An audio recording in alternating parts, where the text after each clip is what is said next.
Hello there, mathletes. Welcome back to Math Jamboree, where we demystify math problems for you step by step. In this video, we have another AP Precalculus type of a question from the topic of polynomial functions and behavior. Let's dive into it. The function f of x equals negative 4 times x to the power of 5 plus 10x cubed minus 5x. Which of the following describes the end behavior of e?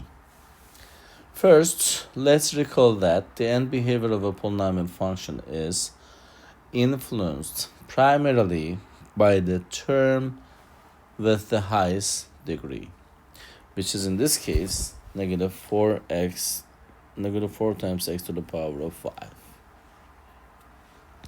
Now let's understand how the leading term, negative 4 times x to the power of 5, dictates the behavior as x approaches the positive infinity and negative infinity.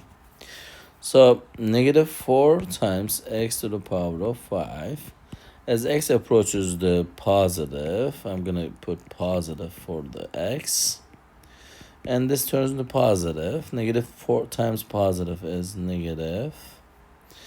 What about as x approaches the negative infinity?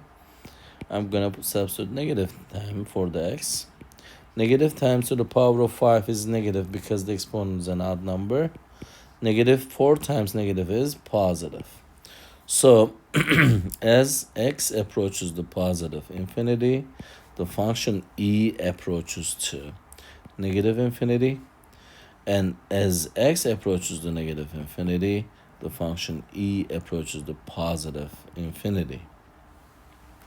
So, and when you look at the choices, the correct answer for this specific question is choice A. I hope you found this video helpful. If you did, please give it a thumbs up. If you have questions or comments, you can always leave it below there. Thank you and see you next time. Bye-bye.